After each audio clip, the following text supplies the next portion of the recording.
Hello माय soul family, सगळ्यांचं खूप खूप स्वागत करते मी आजच्या सत्रामध्ये. खूप खूप प्रणाम सगळ्यांना. आत्मवंदन. आणि इथं असणारे सगळ्या दैवी शक्ती, सगळे आपले सद्गुरू, सगळे गुरुमंडळ, ब्रह्मर्षी पितामह पत्रीजी, महाअवतार बाबाजी, आपल्या सगळ्यांचे सद्गुरू, सगळ्यांना मी खूप खूप प्रणाम करते, वंदन करते. तर सगळ्यांचे खूप आभार मानते की या रोजच्या सत्रामध्ये ते आपल्याला एक प्रेरणा देतात आणि आपल्या सगळ्यांना एक इथे येण्याची बुद्धी देतात. त्यासाठी मी त्यांचे आभार मानते.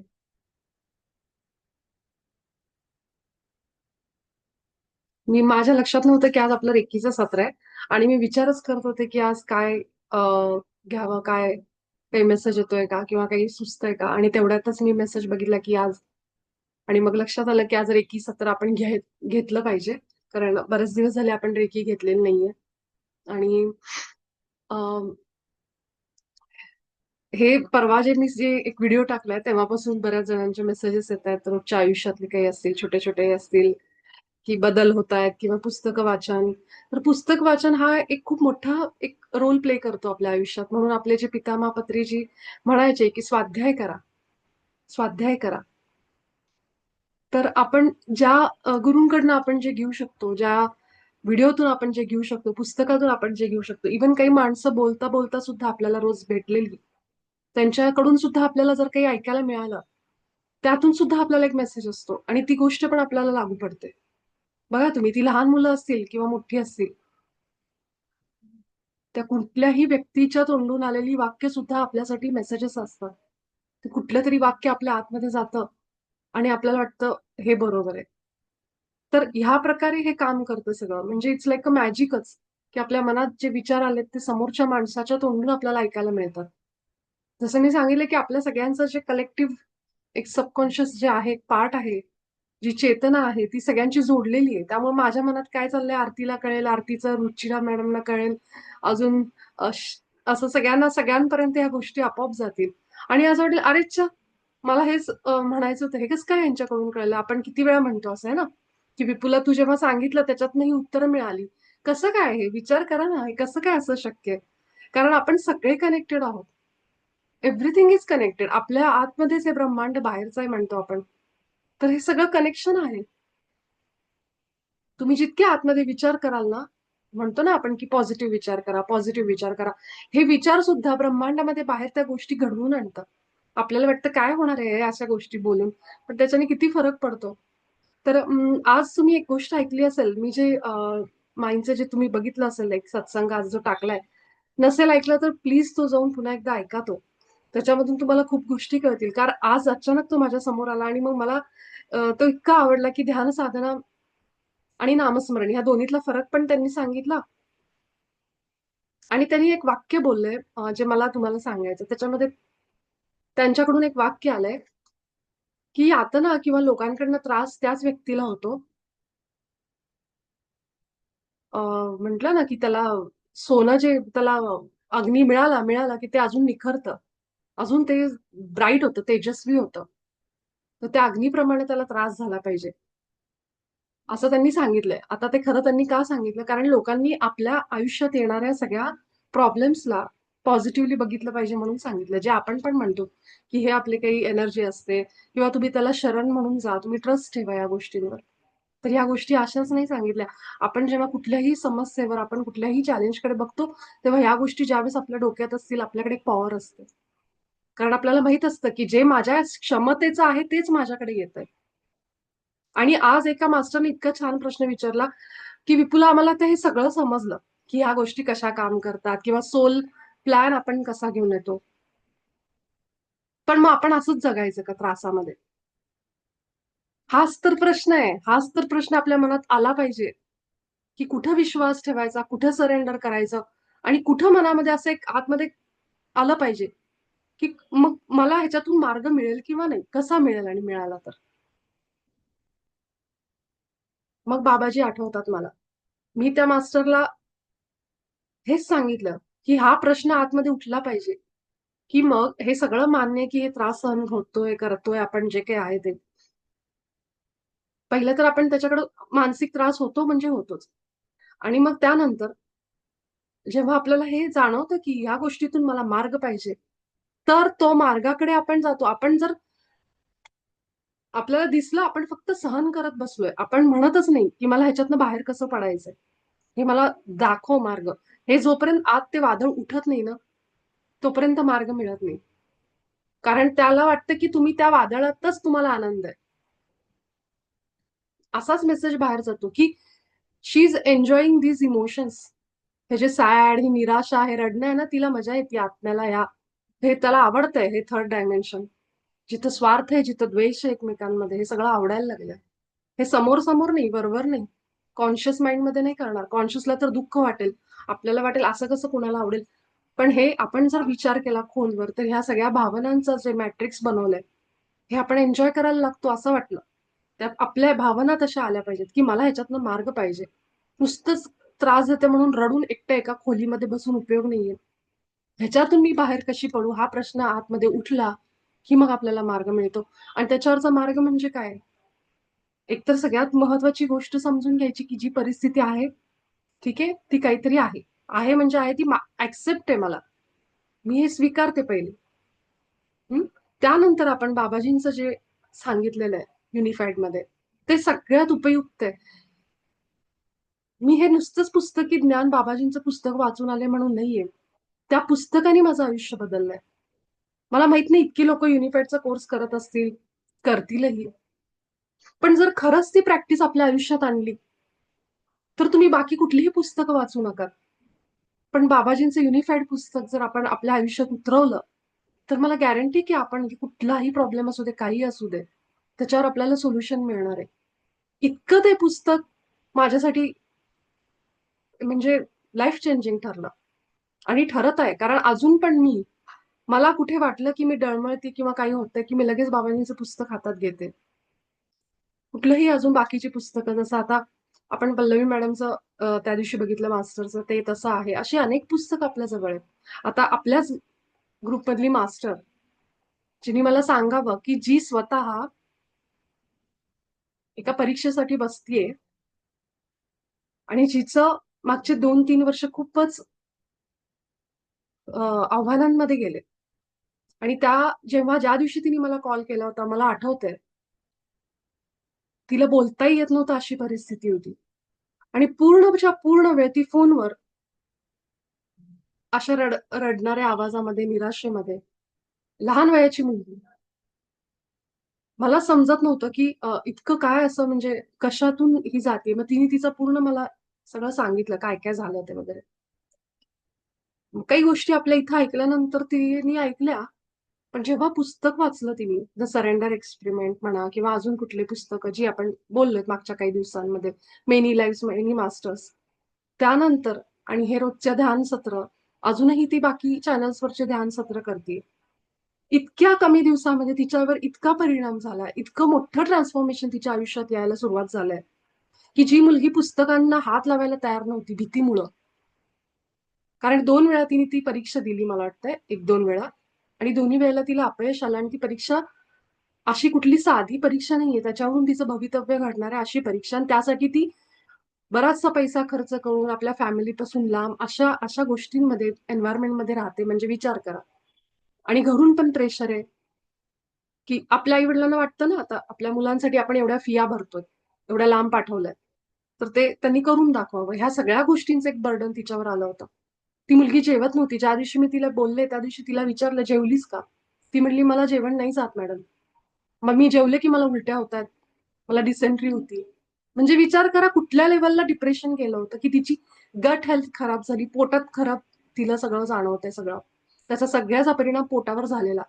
ह्या लेवलला असणारी ही मुलगी केवळ आपल्या ध्यानामुळं, इतकं मॅजिकल आहे हे सगळं जग, खूप मॅजिकल आहे. तुम्हाला जो व्यक्ती इथं ऍक्शन घेईल स्वतःवर, कुठलंही एक्सक्यूज न देता, येतील संकट, आपले इमोशन्स, आपले विचार आपल्याला त्रास देतील. माझ्या भावना मला हे सांगतात, माझे विचार मला असं म्हणतात की ते करत नाहीये, तू का करती, हे करत नाहीये. हे सगळं चालू आहे, आपल्या जन्मापासून चालू आहे, नवीन नाहीये. पण एकदा आपण इथं आलो, आपण उठायला लागलो, आपण जागृत व्हायला लागलो, त्यावेळेस कुठलंही एक्सक्यूज न देता, कुठलंही म्हणजे एक्सक्यूज म्हणू नाही शकत मी, त्याच्यासाठी मी योग्य शब्द वापरेन की नियमितपणे विश्वास ठेवून आपण हे सुरू केलं की तुमच्या आयुष्यात बदल येणार म्हणजे येणार. कदाचित तुम्ही हे सुरू केल्यानंतर पण तुम्हाला काय ते थांबणार नाहीये. तो असा प्रवास वर खाली सुरू राहील. पण ह्याचा अर्थ असा नाही की हे काम नाही करत आहे. ह्याचा अर्थ असा की अजून कामाची गरज आहे. हे समजून घ्या. हे नसताना, ध्यान आपल्या आयुष्यात नसताना, अध्यात्म आपल्या आयुष्यात नसताना, आयुष्य जसं होतं तसंच आत्ता आहे. आपल्याला असं वाटतं ह्याचा काही उपयोग होत नाही, ह्याचा काही उपयोग होत नाही, असं नाहीये. ह्याचा अर्थ असा आहे की आपल्याला अजून कामाची गरज आहे. आणि ती मी सांगून किंवा दुसऱ्या कोणी सांगून नाही. जितकं आपण आज जाऊ, जितकं आपण स्वतःला विचारू, तितकं आपल्याला कळेल मला अजून किती काम करायचंय. ह्या मुलीने इतक्या कमी दिवसामध्ये आज फायनली मला तिचा मेसेज आला. इतके दिवस झालं तिला पुस्तकाला हातही लावत नव्हतं, कारण 2 वेळा ती फेल झाली होती त्याच्यामध्ये, 1-2 वेळा मला वाटतंय. आणि ते सगळं तिचं ते इतकं की जेवण जात नव्हतं, शरीर म्हणजे सगळ्यावर परिणाम झालेला. ती मुलगी आज तिने मला टाकलं की आज फायनली मी पुस्तकाला हात लावते. इट्स अ बिग अचिव्हमेंट माझ्यासाठी. आणि ती माझ्यासाठी म्हणजे मला ते कसं वाचून असं वाटलं की हे परमात्मा काय काय दाखवतोयस तू हे सगळं. एकेकाच्या आयुष्यातले बदल छोटे असतील मोठे असतील, एखाद्याला झोप येत नाहीये आणि त्या माणसाला झोप लागली त्याच्यासाठी हा मोठा बदल आहे. तर तिच्याकडून मी जेव्हा ऐकलं की तिच्या वयाची अशी अनेक मुलं मुली हे सगळ्यातून चाललेत, तेव्हा मला अजूनच त्याचं वाईट पण वाटलं. आणि किती जणांना ह्याची गरज आहे ह्या सगळ्याची, की ध्यान असेल, रेकी शक्ती असेल, ह्याची किती गरज आहे हे आत्ता कळतंय आपल्याला. की आपल्या समाजामध्ये आपण म्हणतो ही तरुण पिढी, येणारी पिढी हे आपल्या सगळ्या पृथ्वीचं, देशाचं, मी तर म्हणेन सगळ्याचं हे भवितव्य आहे, भविष्य घडवणार आहे ते सगळे. आणि ही जर आता डिप्रेशन मध्ये असेल, तर आपला देश इतका समृद्ध, इतका संतांच्या साहित्याने भरलेला, इतक्या सगळ्या गोष्टी आपल्याला मिळालेल्या, आणि त्याचा त्यांना जर उपयोग होत नसेल तर काहीतरी चुकतंय, कुठेतरी गॅप आहे. कुठेतरी एज्युकेशनल सिस्टीम या लोकांनी हे सगळं समजून घेतलं पाहिजे की आज तुम्ही ते त्यांना जे भरवताय, परीक्षेसाठी तयार करताय, सगळं करताय, पण ते त्यांना निराशेकडे घेऊन चाललंय, त्यांना प्रगतीकडे नाही घेऊन जाते. याचा अर्थ सगळ्या शाळांनी, कॉलेजेसनी ह्याच्यामध्ये त्यांचा एक सिलेबस टाकणं गरजेचं आहे की ध्यान साधना, की तुम्ही कसं तुमच्यावर काम करा आतमध्ये. यश आणि अपयश या दोन्हीचा तुम्ही सामना करायला शिका. की हे केलं म्हणजेच यशस्वी व्यक्ती, हे जे आपली चौकट बनली आहे ह्याच्यामुळे ही मुलं बर्डनमध्ये येतात, स्ट्रेसमध्ये येतात. आणि हे कुठेतरी ह्यांनी समजून घ्यायला पाहिजे. हे मला खूप जाणवलं जेव्हा मी ते ऐकत होते तिच्याकडून, एक एक तिच्या मित्रांच्या त्रास, त्यांच्या कहाण्या. तर हे वाटलं नाही की या लेवलला पण जाऊन ह्या गोष्टी सुरू असतील. आणि हे खूप गरजेचं आहे आता, की आपली लहान मुलं ह्याच्यामध्ये आणणं. कारण हीच मुलं पुढे जाऊन कॉलेज, शाळा आणि पुढे जाऊन ते ह्या लेवलला जातील की जिथं त्यांना सांगणार पण कोणी नसेल. ही जी मुलगी आहे, जी आपल्या बरोबर ध्यानाला असते, युट्यूबला असते, हिची कुणीतरी नातेवाईक आपल्यामध्ये आहे म्हणून तिला ह्या बद्दल कळलं तरी.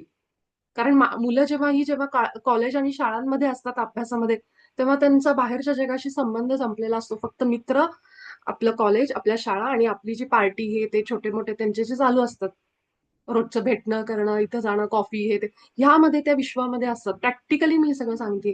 कारण हे बघतो आपण, त्यांना काही नसतं दुसरं देणं घेणं. पूजा पाठ वगैरे ह्याच्यासाठी त्यांना वेळ नसतो. आणि मग त्या धावपळीमध्ये पळत पळत, त्या रेसमध्ये पळत असल्यामुळं जेव्हा ती एक वेळ अशी येते की जिथं अपयशाचा सामना करावा लागतो, मग ते अपयश, ते फेल्युअर पचवणं, it becomes very difficult for them. कारण त्यांनी कधी बघितलेलं नसतं. कारण इतके दिवस फक्त कॉलेजचा अभ्यास करणे, हे करणे. पण जेव्हा ते बाहेरच्या जगात पडतात तेव्हा फर्स्ट टाइम ते खूप जास्त हिट करतं त्यांना. आणि ह्यासाठी शाळा कॉलेजेसने नुसते सिलेबसवर सिलेबस चढवून त्यांना एक म्हणजे सांगतात ना, जे मी बऱ्याच वेळेला किती लोकांच्या तोंडून मी ऐकलंय, आणि हे मला आत्ता जाणवायला लागलं जेव्हा माझ्या ध्यान फॅमिलीमध्ये अशी एक कंडिशन, अशी एक एक्झाम्पल मी स्वतः बघते. त्यामुळं हे जे सगळे एक्झाम्पल आहेत ना, हे सगळ्या ज्या उदाहरण आहेत ना, हे आता ह्याच्यामुळे समजते की किती गरज आहे. काय आपल्या संतांनी, ऋषीमुनींनी आपल्याला देऊन ठेवलंय ना, आपण त्यांचे लाख नाही करोड कितीही जन्म घेतले तरी आपण हे फेडू शकणार नाही. की आपल्याला जे पितामहा पत्रीजींनी दिलंय, जे वेगवेगळ्या संस्था आज काम करतायत, जे महावतर बाबाजींनी दिलंय, क्रियायोग असेल किंवा कुठलीही योग साधना असेल, ही आपल्याला ह्या जन्मामध्ये सगळ्यात जास्त एक वरदान आहे. की जी, कारण आपण अन्न, पाणी हे सगळं सगळं मॅनेज करू शकतो. कुठून काहीच नाही. एखादा माणूस बिना पैशाचा, त्याला अन्न नसेल, जाऊन तो भीक मागून काही का काही ना तो जिवंत राहील. पण हे जे मन आहे ना, हे विचार, ह्याला थांबवणं आणि ह्याच्यावर विजय मिळवणं फार अवघड आहे. आपण सगळ्यांनी अनुभव घेतला. आणि मी कुठलीही गोष्ट तुम्हाला असं म्हणणार नाही फार सोपं आहे, फार सोपं आहे. नाहीये सोपं. मी जे काही आहे ते प्रॅक्टिकली ऑनेस्टली तुम्हाला सांगते.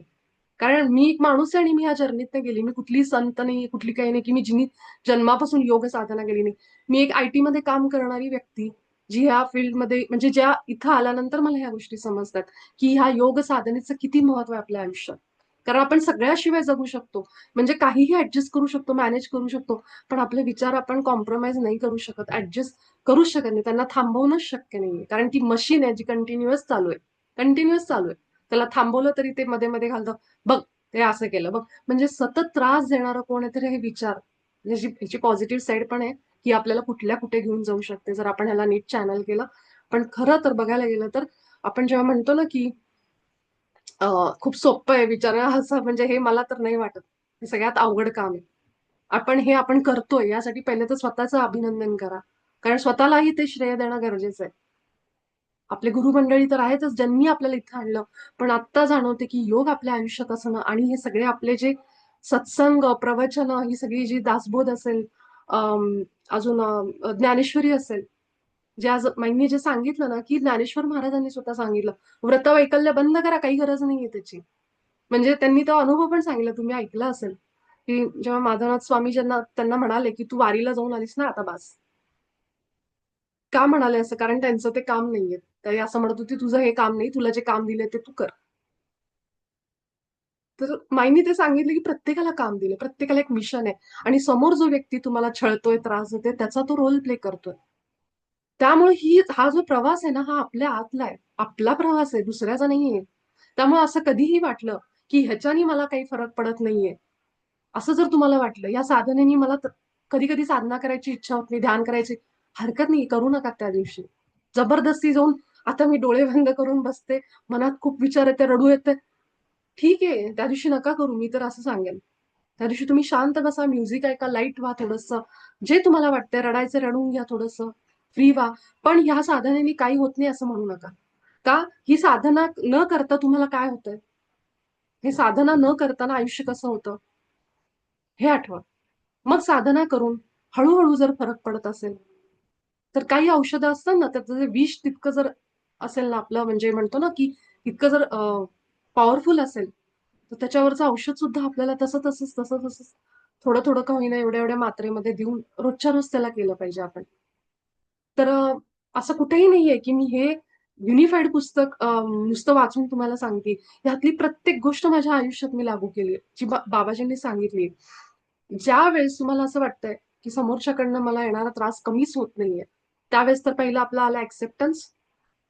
दुसरं आलं जे बाबाजींनी सांगितलंय, सकाळ, दुपार, संध्याकाळ ज्या वेळेस निगेटिव्ह विचार आपल्या मनात आला, एकतर ओरा क्लीन करायचा, लॉक करायचा. सेकंडली, तुम्ही त्या व्यक्तीला प्रेम प्रकाश पाठवणं चालू ठेवायचं. लक्षात ठेवा, आपल्याला हे प्रेम प्रकाश ऐकायला फार गुळगुळीत शब्द वाटतात. प्रेम प्रकाश काय, प्रेम प्रकाश काय? पण प्रेम आणि प्रकाश हे तुम्ही नुसतं म्हणा, दॅट इज अ फ्रिक्वेन्सी, ती व्हायब्रेशन आहे.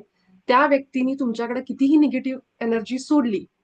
आत्ता मी बसल्या बसल्या विचार केला, की वर्षा जी आहे, तिच्याबद्दल मी खूप वाईट विचार करते. मी कितीही निगेटिव्ह सोडू दे, जर वर्षासारखी डोळे बंद करून मला म्हणते, माझा चेहरा आठवतील, म्हणते मी विपुलाला प्रेम आणि प्रकाश प्रकाश पाठवते, ती जी माझी एनर्जी चालली आहे ना, निगेटिव्ह निगेटिव्ह आपण असं समजू, आणि वर्षाकडून अशी येते, ती इथे येते, भेटते, आणि तिचा प्रकाश जो आहे, ती माझी निगेटिव्ह एनर्जी त्याच्या पुढं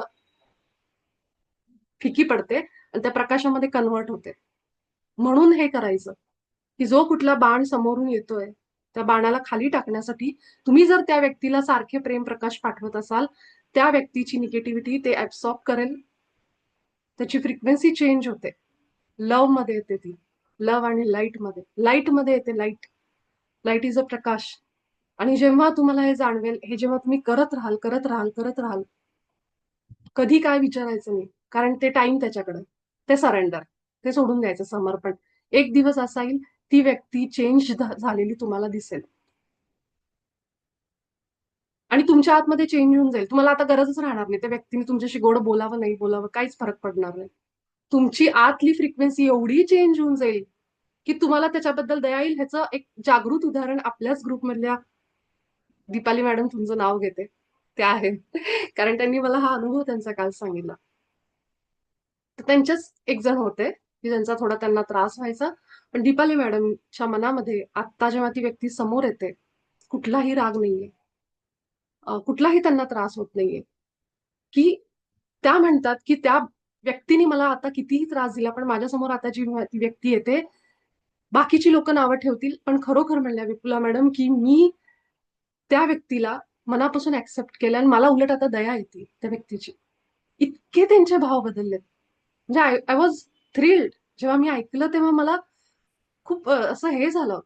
म्हणजे म्हणतो ना, भावना अशा की बाबाजींना मी म्हणत थँक्यू थँक्यू थँक्यू, की तुम्ही किती बदल घडवून आणताय आमच्या आयुष्यामध्ये. तर हे पाहिजे आपल्याला, आणि हे आपण, हे जागृत उदाहरण आहे आपल्या ग्रुपमधलंच.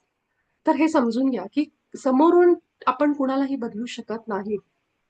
We need to change our vibrations, our thoughts. कारण हा आपला जर्नी आहे. त्या माणसाचा जर्नी जेव्हा सुरू होईल तेव्हा होईल. त्याच्यासाठी पण आपण त्याला प्रेम प्रकाश पाडवायचा की लवकर तुझा जर्नी सुरू होऊ दे. आपण ती प्रार्थना करू शकतो, तो हक्क आहे आपल्याला.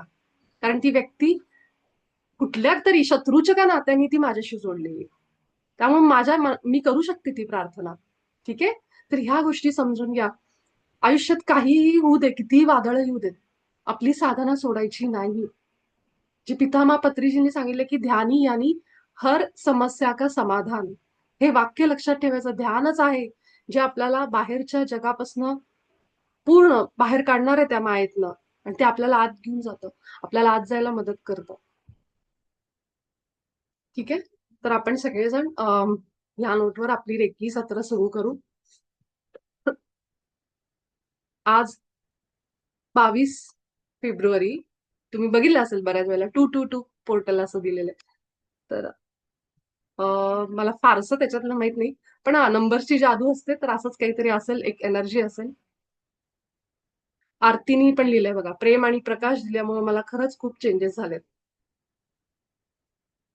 तर हे कुठेही हे नाहीये, कुठेही असा त्याच्यामागे इलॉजिकल असं नाहीये. त्याच्यामागे लॉजिक पण आहे, याच्यामागे सायन्स पण आहे. ते तुम्हाला येणाऱ्या काळामध्ये कळेलच, जेव्हा मी अजून ह्याबद्दल सांगेन, युनिफाईड बद्दल. ठीक आहे. तर आपण सगळेजण रेकी सत्रासाठी तयार होऊ. रेकी सत्रामध्ये आपण आपल्या हातांनी आपल्या संपूर्ण शरीरावर रेकी घेतो. आता मी आज फक्त एक छोटासा एक नवा एक प्रयोग, की जी लोक बरेच दिवस झाले रेकी करतायत हात ठेवून, तर त्यांनी आज काय करायचं की हात न ठेवता केवळ आपला अवेअरनेस न्यायचा त्या त्या पार्ट्सवर. ठीक आहे. जसं आपण श्वासावर ठेवतो रोज ध्यानामध्ये, तसं आज केवळ हात न ठेवता मी जसं जसं सांगेन तसं तुम्ही केवळ तुमचं लक्ष न्या त्या पार्ट्सकडे, असं करून बघा. आणि जी लोक नवीन आहेत त्यांनी हात ठेवा प्रत्येक पार्ट्सवर, जसं जसं आपण पुढे जाऊ रेकी सत्रामध्ये. सगळ्यात आधी आपण सगळेजण आपला ऑरा क्लीन करू आणि लॉक करू. त्यासाठी आपण डीप ब्रीथ करू. थोडे दीर्घ श्वास घेऊ. नाकाने श्वास घ्या आणि तोंडाने बाहेर सोडा. पुन्हा एकदा नाकाने श्वास आत, तोंडावाटे बाहेर. प्रत्येक बाहेर जाणाऱ्या श्वासाने आपण रिलॅक्स आणि स्थिर होतोय, शांत होतोय. आता आपण जे जे ऐकलंय ते सगळं आतमध्ये उतरतंय.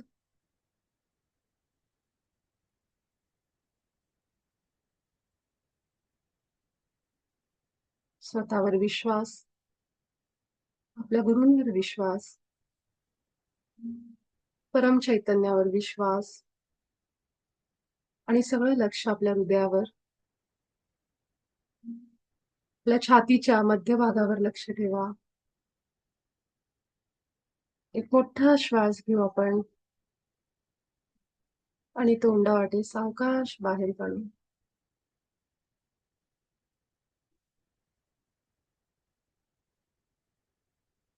माझ्या मागं हा संकल्प घ्यायचा सगळ्यांनी. माझ्या ऑरिक फील्डमध्ये, माझ्या आभा मंडळामध्ये जे काही न बोलावलेले प्रभाव आले आहेत, त्या सर्वांना मी आग्रह करते की तुम्ही तुमच्या आदर्शस्थानी जा. तुम्हाला आता भीती वाटत नाही आणि तुम्ही स्वस्थ आहात. मी तुम्हाला खूप प्रेम आणि प्रकाश पाठवते.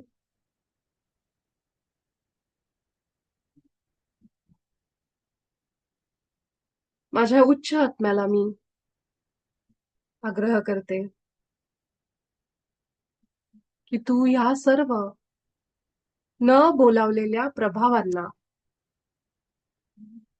त्यांच्या आदर्शस्थानी घेऊन जा.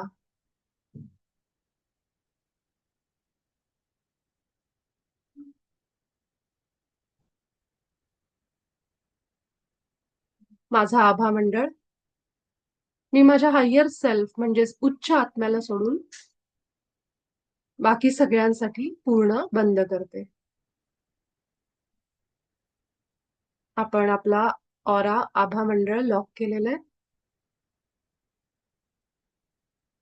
आपल्या सगळ्यांना आता अजून शांत वाटत असेल. आपले दोन्ही हात आता आपण मूलाधारावर घेऊन जाऊ. आपल्या मांडीवर दोन्ही हात ठेवा. ज्यांची इच्छा आहे हात ठेवू शकता, नाहीतर केवळ आपलं अवेअरनेस, आपलं लक्ष सुद्धा पूर्ण खाली आपल्या बुडावर, जिथं आपण जमिनीला टेकून बसलोय, केवळ लक्ष सुद्धा घेऊन जाऊ शकता किंवा हातही ठेवू शकता दोन्ही, जशी आपली इच्छा.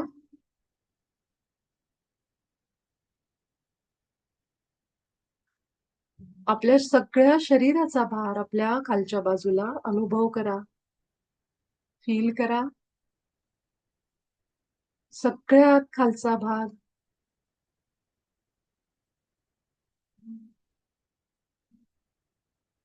हे रेकी शक्ती, हे रेकी मा माझ्या हातामध्ये येऊन तू माझ्या मूलाधार आणि इतर सर्व चक्रांना पूर्ण संतुलित कर. प्रेम आणि प्रकाश सोडून दुसरी कुठलीही ऊर्जा माझ्याकडे असेल तर ती तू माझ्यातून पूर्ण बाहेर काढ. आपलं लक्ष खालीच ठेवा, शरीराच्या बुडावर.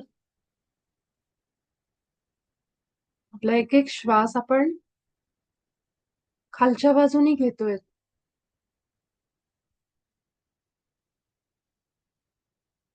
आपल्या मूलाधारातून आपण एक एक श्वास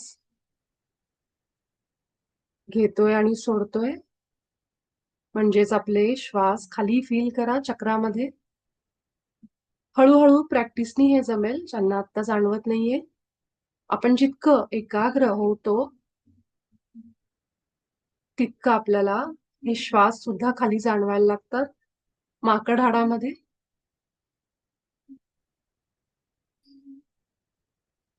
हे सगळं आपल्या फोकस आणि एकाग्रतेवर आहे. आता या क्षणाला आपण सगळे जण आपल्या मूलाधारावर एकाग्र झालेलो आहोत. मी संपूर्णपणे सुरक्षित आहे. दैवी संरक्षण माझ्यासोबत सतत आहे.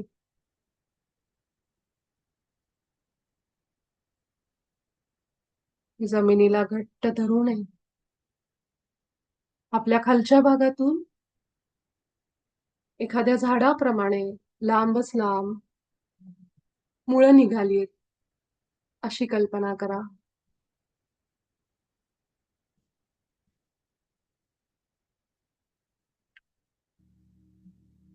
आपण जितकं खाली खाली खाली जाऊ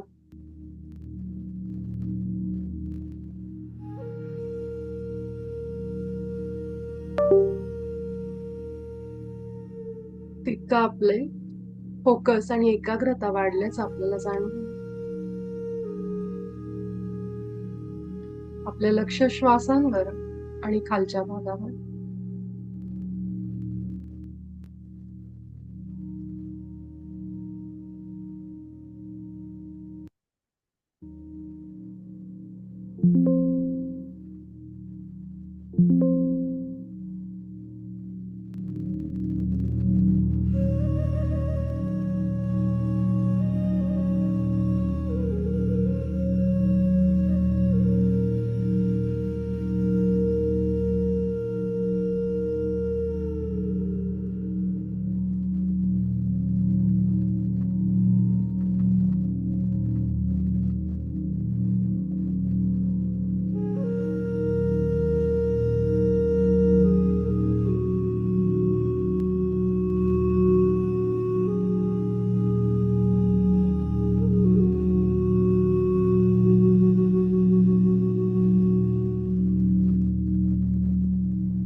आपलं लक्ष आपल्या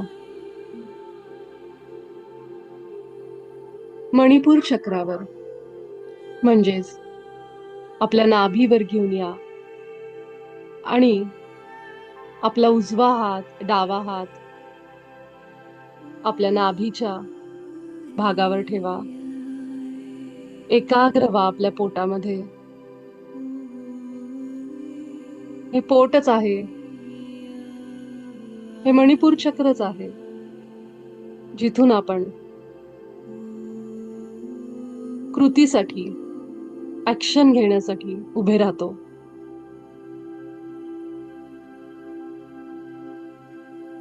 आत्मविश्वासाने उभे राहतो.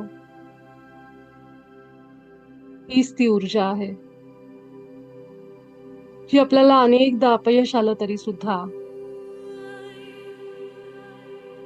आपण दैवी आहोत असं सांगते आणि आत्मविश्वास देते. आपण कुणासोबतही कुणासमोरही कमी नाहीयेत हे सांगते. आपल्या हाताद्वारे आपल्या अवेअरनेसद्वारे या चक्राला ऊर्जा द्या, स्ट्रॉंग करा, खूप शक्ती द्या. सूर्याप्रमाणे तेजस्वी.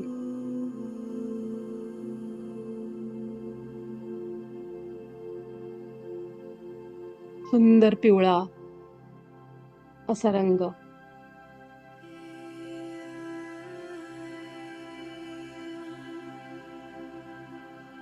जो समृद्धीचं प्रतीक आहे.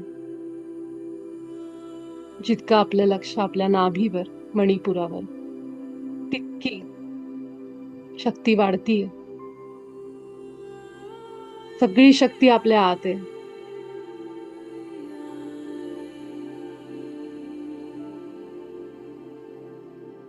माझ्या मनात आलेल्या प्रत्येक शुद्ध इच्छेवर मी कृती करते, काम करते, कर्म करते. माझा विश्वास आहे माझ्यावर आणि त्या परम चैतन्यावर.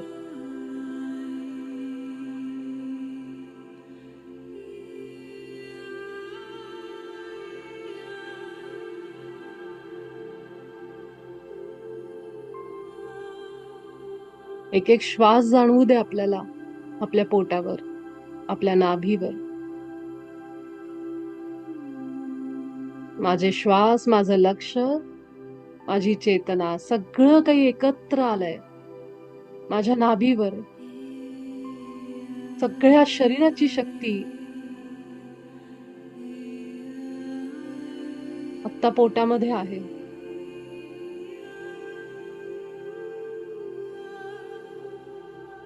ही रेकी माता आपल्याला भरपूर शक्ती देते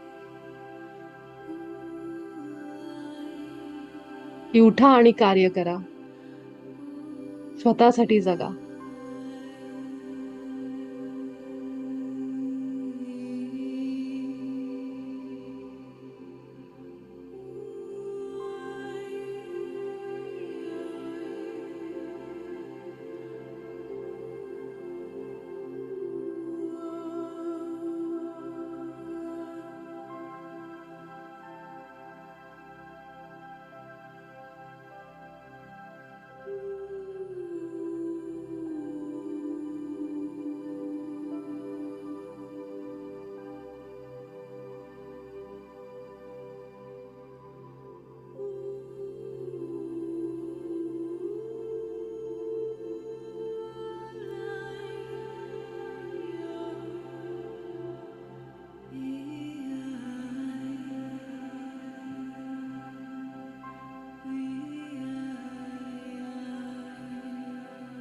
आणि आता आपल्या आतल्या शिवाला, शिवतत्वाला भेटण्यासाठी आपला अवेअरनेस, आपलं पूर्ण लक्ष आपल्या छातीवर.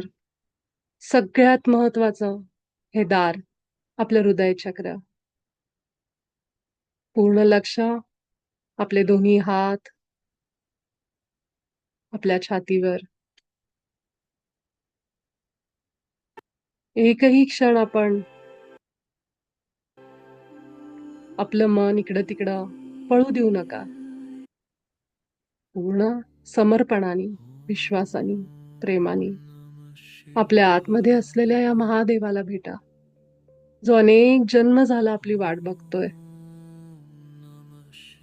कुठल्याही रूपामध्ये त्याला बघा, त्याला फील करा.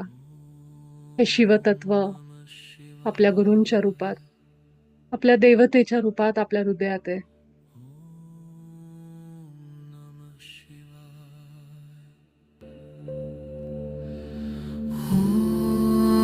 Om Namah Shivaya. Om Namah Shivaya. Om Namah Shivaya. Om Namah Shivaya.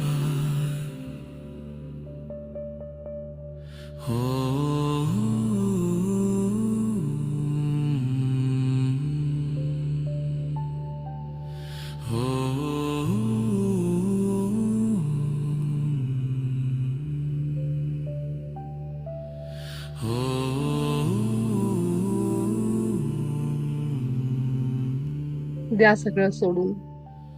आपली चिंता, काळजी, आपला राग, ताणतणाव सगळं आपल्या शिवाच्या चरणी अर्पण करा. तो आहे ना काळजी घ्यायला. तो वाट बघतोय, कधी आपण समर्पणात येतोय. हे महादेवा, माझ्या हृदयात केवळ प्रेम आणि प्रकाश हेच राहू दे. याला सोडून बाकी असलेले सगळ्या भावना मी तुझ्या चरणामध्ये समर्पित करते. कारण मला माहितीये, तू ती शक्ती आहेस की या सगळ्या नको असलेल्या भावनांना प्रकाशामध्ये सामावून घेशील, तुझ्या प्रकाशामध्ये. माझी सगळी काळजी, चिंता तुझ्या चरणात अर्पण करते आणि मी केवळ प्रेम आणि प्रकाशात राहते, जे माझं खरं स्वरूप आहे. हे म्हणा आणि फील करा. एक लाईटनेस, एक हलकेपणा आपल्या हृदयात आलेला. खूप आतून येऊ दे हे, खूप आतून. कसा तो आपल्याला प्रतिसाद देतो बघा.